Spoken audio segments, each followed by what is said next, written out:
Coming to paperback and e-readers, E-Steam Cancel Vacation. Hell's aspiring angel takes on a social justice social media mob looking to cancel her in this all-new E-Steam series adventure. Pre-order E-Steam Cancel Vacation on Amazon.com today. Now available in paperback and e-readers, Isis, Samurai Goddess. The goddess next door takes on kung fu killers in this action-packed martial arts Isis series adventure. Get Isis, Samurai Goddess in paperback and e-readers today. I got a chance to take a look at the third issue of the Milestone Returns relaunch, HardWOKE Season 1, Number 1. And I had high hopes for this book because one of the original creators, Dennis Cowan, was involved in the production of this HardWOKE relaunch. Unfortunately, when it comes down to this HardWOKE relaunch, it winds up falling apart because the title becomes so woke that all of the identity politics they tried to shove into the story wind up undermining everything as related to the Curtis Metcalf character and everything that made him distinct. Now, this HardWOKE Season 1, Number 1 opens up on the first page with your Curtis Metcalf talking about when he had turned 3 years old. And he was talking about how he was with his father at this protest and how he was happy at this protest. And he was talking about how they had taken his father to, he was with his father at this protest. But when I take a critical examination of this being a happy moment, it just does not really fit organically into anything, because when people go to protest, they're not going there to be happy.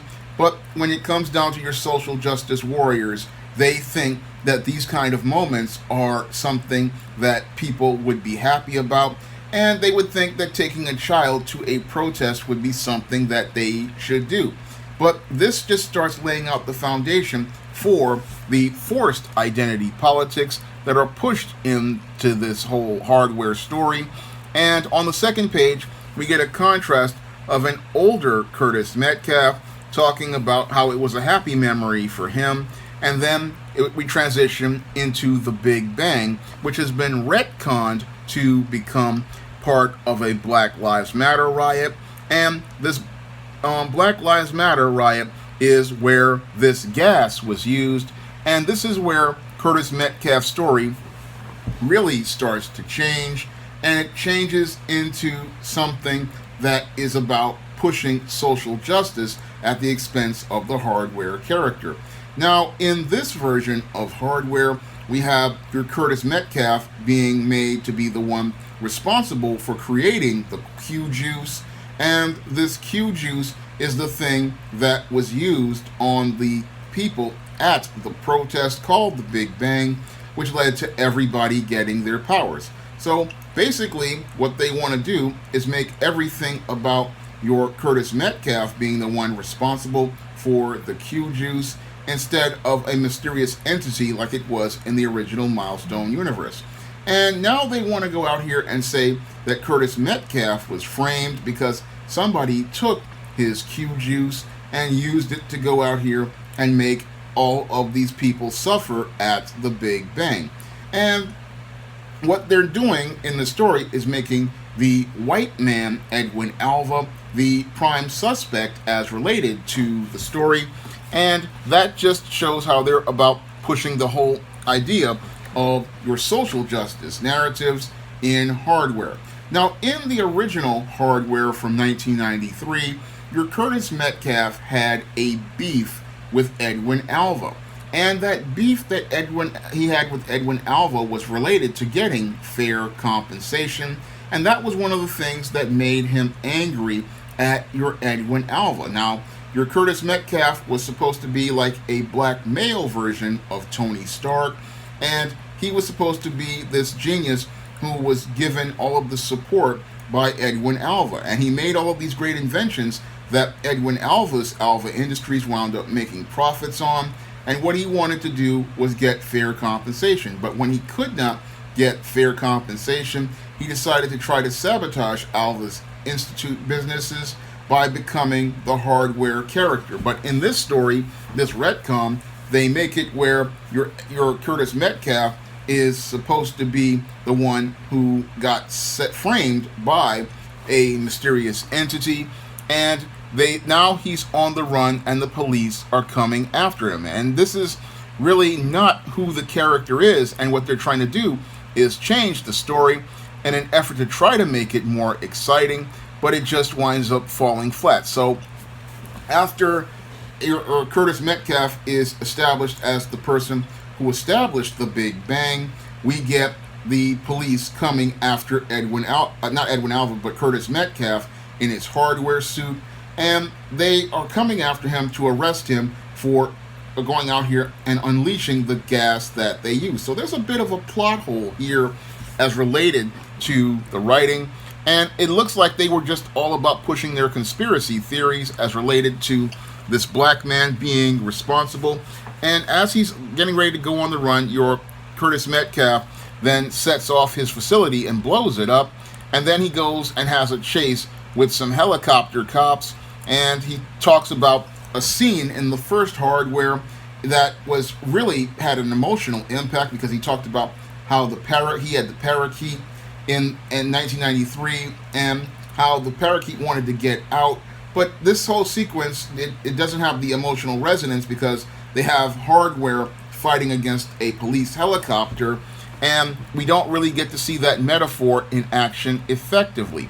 So we get to see Hardware in action as he's on the run, and he winds up falling flat and then winding up having to try to deal with things. And then we go to a sequence where they talk about how they have evidence on your Curtis Metcalf, and it's all looking like a big setup, and it's all about trying to make him look like the bad guy. And I look at this whole book, and I do not really like where things are going here, where they've got Curtis Metcalf against the evil white man, and they're not really putting any sort of layers or substance to it.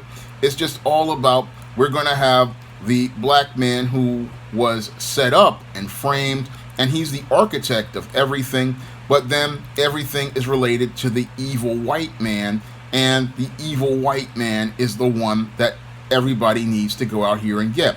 Now, as the book goes on, we have your Curtis Metcalf in his hardware suit confronting Edwin Alva, and we get an extremely paternalistic sequence in the book where he talks about how everything he's given him, provided for him, imagine what he would be, and what would you be? I gave you a life, a consequence, Curtis, a chance at real influence. I made you matter.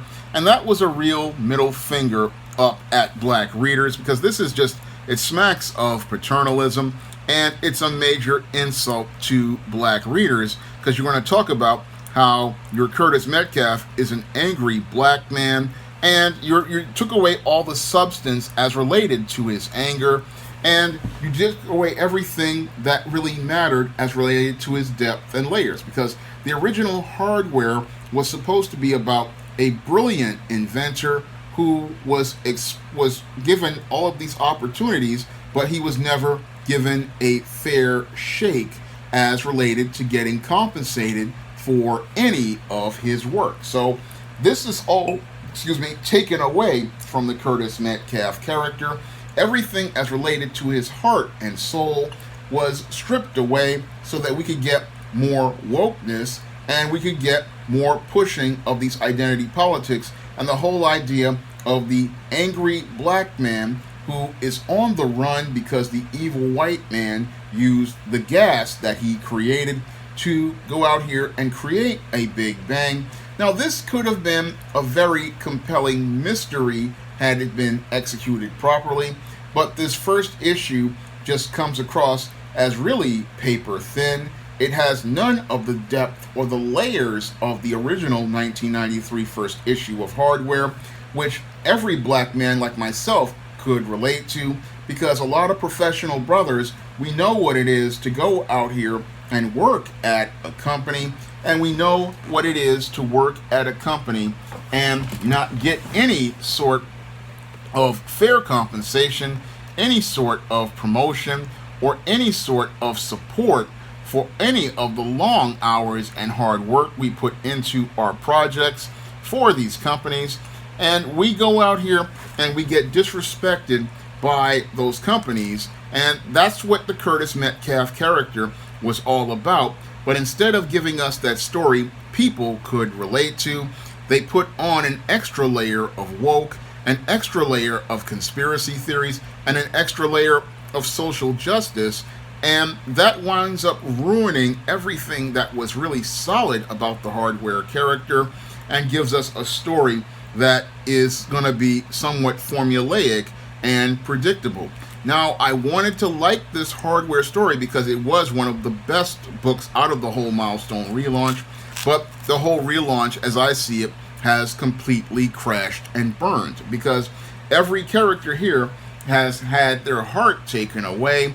And I believe the core of Milestone was the late, great Dwayne McDuffie, who managed to put some human layers on these characters, and all of those human layers have been stripped away for this two-dimensional quest to try to pander to the woke social justice crowd.